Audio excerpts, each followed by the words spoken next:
Baik, Assalamualaikum warahmatullahi wabarakatuh. Sampai ketemu lagi di sesi kedua mata kuliah manajemen perbankan. Ya, rekan-rekan mahasiswa, teman-teman mahasiswa semuanya. Baik, untuk pertemuan kali ini atau sesi yang kali ini kita akan membahas konsep manajemen perbankan dan jenis-jenis bank. Jadi kita akan masuk ya satu persatu ya topiknya.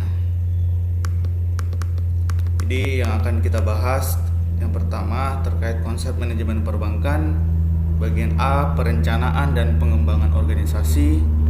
Yang bagian B, staffing dan manajemen skill. Bagian C, pengawasan internal. Bagian D, sistem manajemen bank.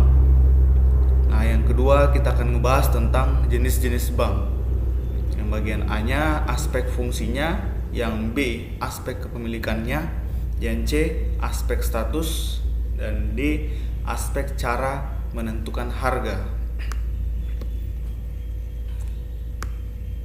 Nah, kita masuk ke yang pertama ya, tentang konsep manajemen bank. Nah, konsep manajemen bank ini bertujuan untuk membuat ramalan bisnis atau menyusun ramalan bisnis ya. Bagaimana saya tuliskan ini, menyusun ramalan bisnis. Nah, ketika sebuah manajemen dalam perbankan ini, dalam sebuah bank ini membuat ramalan bisnis, ada dua hal yang akan dipertimbangkan atau yang dilakukan. Yang pertama internal, yang kedua eksternal. Nah, internal di sisi internal akan ngebahas tentang untuk mempertimbangkan perumusan pendapatan dan biaya.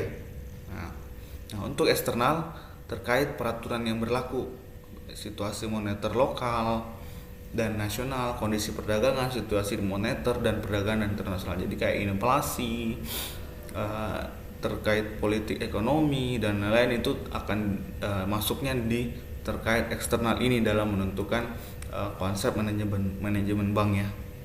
Nah, kita pada bab ini sesi ini kita akan lebih banyak membahas tentang internal ya, karena ini masuknya ke manajemen perbankan bukan ke makroekonomi. Jadi mungkin terkait hal ini, inflasi, situasi ekonomi politik dan lain-lain akan masuk ke mata kuliah makro ya, makroekonomi.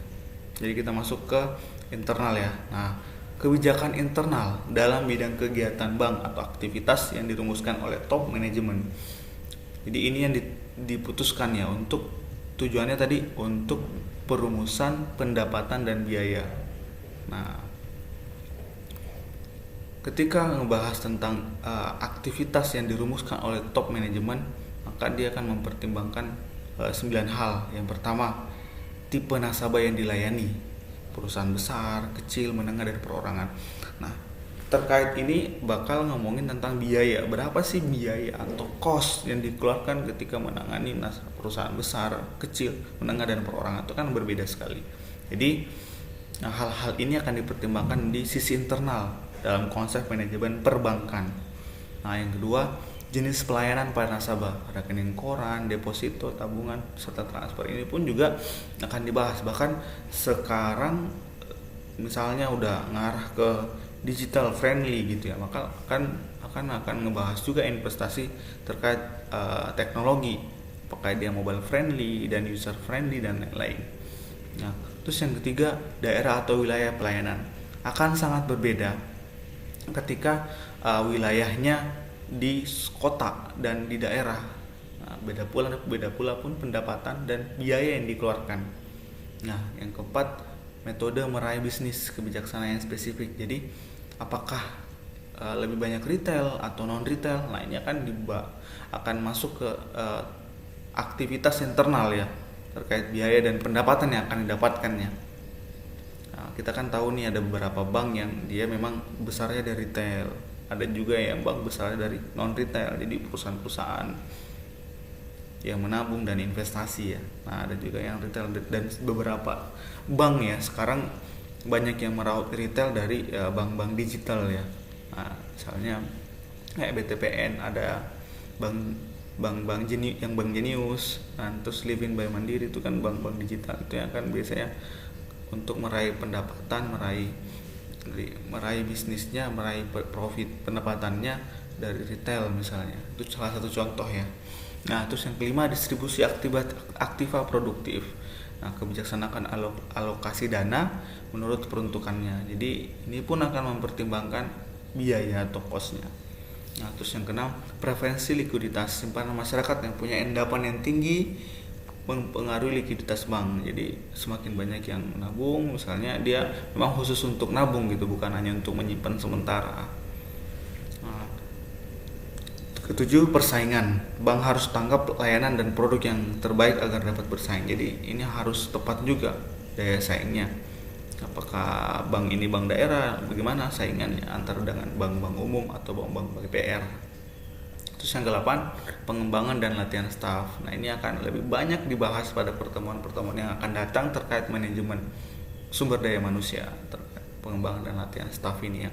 Terus yang ke-9, kantor atau ruangan bank. Ini pun sangat-sangat ditentukan ya terkait cost-nya. Misalnya nih teman-teman main ke BCA, sangat berbeda dengan ketika main ke BRI, sangat berbeda ruangan eksekutifnya, ya kan, sangat berbeda. Ini yang akan mempengaruhi besaran pendapatan dan cost yang akan dikeluarkannya. Nah, selanjutnya kita akan masuk ke perencanaan dan pengembangan organisasi. Nah, yang pertama, pengelompokan fungsi-fungsi. Yang kedua, pelimpahan tanggung jawab. Yang ketiga, garis wewenang. Yang keempat, lingkup pengawasan. Yang kelima, hubungan staf dan garis. Yang keenam, fleksibilitas struktur organisasi. Yang ketujuh, spesifikasi dan prosedur. Nah, perencanaan dan pengembangan organisasi ini termasuk salah satu aktivitas internal yang akan dilakukan, yang akan dirumuskan oleh top manajemen. Termasuk di antara sini ya. Akhirnya kita masukkan dalam satu sub yang akan kita bahas. Nah, kita masuk ke staffing dan manajemen skill.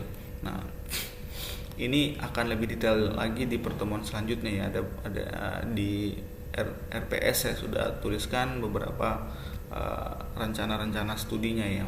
Jadi bisa dilihat. Nah, di sini saya membahas sekilas ya terkait staffing dan manajemen skill. Nah, 5 program pengisian rencana organisasi. Yang pertama, proyeksi kebutuhan tenaga kerja. Yang kedua, investasi tenaga kerja. Yang ketiga, program latihan dan pengembangan. Yang keempat, penempatan pejabat dan pegawai. Yang kelima, administrasi gaji pegawai. Nah, ini akan berpengaruh juga terkait pendapatan dan cost yang dikeluarkan. Bahkan kalau memang marketnya itu eksekutif ya, VIP, misalnya nih Bank BCA ya, terkait program latihan dan pengembangannya sangat penting gitu ya. Dan dia sangat investasi ke tenaga kerja karena melatih untuk melayani VIP nggak hanya sebatas satu berapa tahun gitu, bakal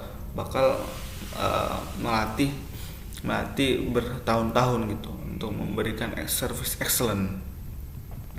Nah, terus yang kedua, pengawasan internal. Nah, ini pun termasuk dalam aktivitas yang dirumuskan oleh top manajemen. Jadi ada namanya pengawasan internal. Nah, pengawasan internal itu memiliki basis penetapan standar-standar pengawasan. Yang pertama, penetapan tujuan. Yang kedua, pentingnya pengawasan. Yang ketiga, standar pengawasan. Yang keempat, anggaran pengawasan. Kelima, akuntansi tanggung jawab. Yang keenam, perencanaan laba. Yang ketujuh, sistem informasi manajemen. Dan kedelapan, program internal audit. Nah, keseluruhan ini menjadi diskusi di direksi dan dirumuskan oleh top manajemen. Terkait auditnya, jadi kan kemarin kita ngebahas tentang pengawasan internal dan terkait akuntabilitas. Nah, muncullah direksi, muncullah audit internal, komisaris dan lain-lain. Itu pun salah satu rangka dalam pengawasan internal ya. Nah, terus kita masuk ke sistem manajemen bank. Nah, ini pun masuk ke internal ya, untuk meraih pendapatan dan memperkirakan gitu ya, mengestimasikan cost yang akan dikeluarkan. Nah, berhubungan dengan tata cara bank mengatur pola operasional dari berbagai aktivitas bank, berikut 4 sistem manajemen bank yang harus diketahui ini. Yang pertama ada 4 ya, unit banking system yang pertama ya. Nah, ciri-ciri utamanya organisasinya kecil, ruang lingkup operasional terbuka, pendelegasian wewenang sedikit, keputusan kredit lebih cepat, prosedur tidak berbeda dan langsung ditangani oleh direksi. Nah, contoh-contohnya itu lebih banyak ke bank-bank daerah ya misalnya. Jadi mereka hanya beroperasional mayoritas di daerah, misalnya Bank BJB, Bank Banten, Bank DKI, Bank Sulselbar, Bank Sumbar misalnya, dan lain-lainnya ya. Terus selain itu Bank BPR misalnya, Universal BPR. Terus ada juga kayak di Bekasi ini ada BPRS, HIK Cibitung dan lain-lainnya.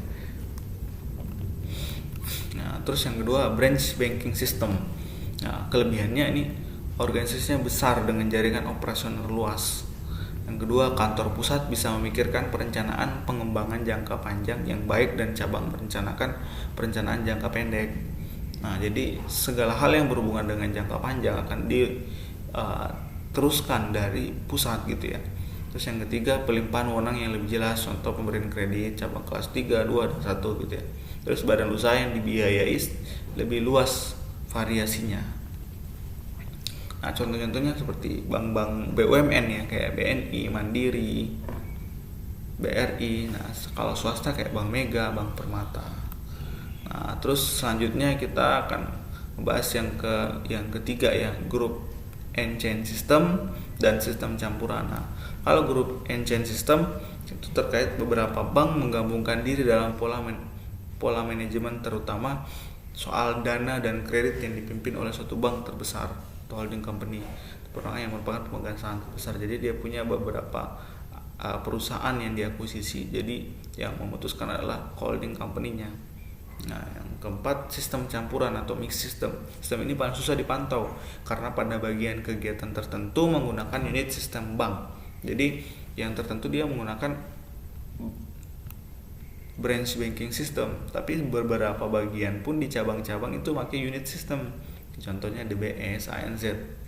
Contohnya ini biasanya bank yang asing ya, bank asing ya, yang punya beberapa cabang di luar negeri, yang dia dioperasikan sendiri oleh daerahnya masing-masing, negaranya masing-masing. Nah, kita akan masuk ke jenis-jenis bank.